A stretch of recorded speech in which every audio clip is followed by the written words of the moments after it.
morning, or depending on when you're watching this, good afternoon, good evening, or good night. My name's Ross, and as always told out of Voice of Radio.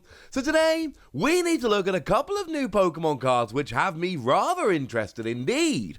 We've got ourselves a new Pokemon V, which looks kind of interesting and pretty gosh darn good. And we got ourselves a new Mr. Mime, which is sneaky really good if you're good at rock, paper, scissors. Let me explain. And of course, I should mention our translations here do come from the lovely Antoine Boulet. At this stage, I'm kind of assuming you all know that, but it seems rude not to give Antoine a shout out when Antoine keeps giving us awesome translations.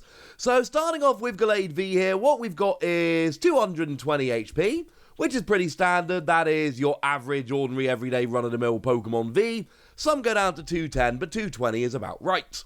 We've got a weakness to Psychic, and this could be kind of relevant. I mean, the big Psychic Pokemon around at the moment really is Mew, and honestly, Mew should be getting a KO here. Meloetta as well, but again, Meloetta should be getting a KO. The one thing you do need to watch is that Rapid Strike Urshifu has become very, very good. Won Liverpool Regionals, won the EUIC. So there is a chance here that Psychic starts seeing a whole bunch more play. Oh, actually, no, I'll tell you what, Whimsicott.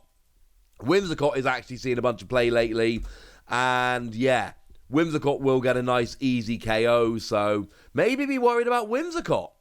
Okay, this is a pretty bad weakness apparently right now, boo, hiss, etc. But it's not all bad. What we've got is one attack for 2 fighting, 1 colourless energy that does 130 damage and is not affected by resistance. To put it bluntly, nah, it's not good. There's nothing really about this that makes me particularly happy or excited or anything like that. It's not a good attack. Let's move on. But what we also have here is an attack for 1 fighting, 1 colourless energy. Far more reasonable cost, I think we can all agree. And what this does is it does 20 damage, not good, plus 50 damage for each prize card you've already taken. Well, now, ladies and gentlemen, now I can get a little bit excited about this. This is good. Just straight off the bat, this is good. It is a late game Pokemon, but that's okay.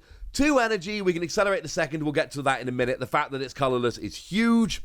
And then essentially we just do, you know, I mean, if you've taken 1 prize, you do 70 damage. That's not very good. 2 prizes, you're doing 120. It's alright.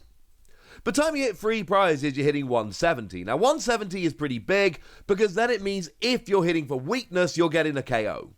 And the fact of the matter is, there are a bunch of things around right now that you will be hitting quite nicely for weakness.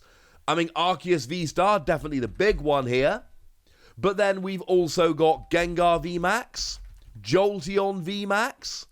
They're moderately important. We think that Hisuian Zoroark is going to end up being a very good deck moving forward, and all of these will be one-hit KO'd pretty gosh darned easily by this once you've taken 3 prizes. And the thing is how many prizes you've taken. So there's no waiting around for your opponent or any of that rubbish. You can just keep going. So if you've taken 4 prizes, then you're hitting 220, and incidentally, that's kind of huge, because that is the perfect number generally for one-hit KOing Pokemon V. And when you've taken 4 prizes, there's 2 remaining, which is, of course, 1 Pokemon V, which means that by the time you get down to 1 Pokemon V remaining to KO to win the game, you're doing pretty much the perfect damage to KO 1 Pokemon V to win the game. And then, of course, if you've taken 5 prizes, that's 270, which is enough to get a lot of the V-Star around. But add in a choice bout, and you're hitting 300. That's enough to get any V-Star. And time you add in Hawlucha, it's only the very rare 340 HP V-Max that isn't weak to you that will actually survive here. So, sure, it's a fair bit, but, you know, late game, you've taken 5 prizes with a choice belt. You're hitting 300 damage or 330 with a Hawlucha to a VMAX. This is good, ladies and gentlemen. This is very, very good. And I suppose at this stage we kind of need to mention Shaymin, because Shaymin's kind of the other way round. You know, Shaymin V does 60 damage plus 40 more for each prize card your opponent has taken, and Shaymin V Star does 120 plus 40 more for each prize card your opponent has taken. So it's kind of the opposite here, in that Shaymin is all about trying to punish your opponent for taking prizes, whereas Gallade is just racing to take as many prizes as you can, and the more prizes you take, the better this ends up getting, and I love it. I really like this. Now, you do need that second energy, but firstly, you've got things like Gritty Pickaxe. That is a new item card, lets you look at the top card of your deck. If it's a fighting energy, attach it to a fighting Pokemon. If it's not, you just draw it. But it's just a Pokemon V, so Melanie will work here quite nicely, accelerating water energy. There are a million different ways. Obviously, Arceus V-Star can work here, but I think there are generally better things to do with Arceus than this. I'm not saying it won't work, it will work. I'm just saying that there will probably generally be better options. My point is, I like this, ladies and gentlemen. I like this very much indeed. You're hitting a good weakness. It's only 2 energy. And it can really snowball quite nicely. No, it's not a particularly good card in the early game, but it's not supposed to be. You don't build a Gallade V deck where you just play Gallade V. That's not how the card works.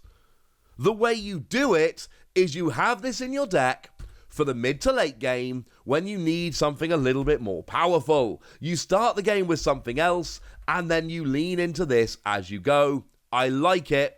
I like it very much indeed. I'm giving it 4 Wassies. That seems high. I've said it now. Probably nearer between 3 and 4 Wassies, but hey-ho, we've said it now. Point is, you're hitting a great weakness. It's low energy in a mid to late game. It does good damage. But what about this Invincible Mr. Mime I told you about? Now, I'm going to be honest with you, right? For me, Mr. Mime is right up there with Sneasler as among my least favourite Pokemon. There is something about Mr. Mime that I find inherently creepy and don't really like. And I know lots of people do like Mr. Mime. To you, lovely ladies and gentlemen, I'm sorry. I don't like Mr. Mime. It creeps me out. But this is a very interesting card. First of all, we've got 90 HP, which is brilliant because it means it's searchable with Level Ball, which is a pretty big deal. Then we've got 1 attack for a single energy that does 20 damage. And I think we can all agree that's hot trash garbage and we don't need to speak about it anymore.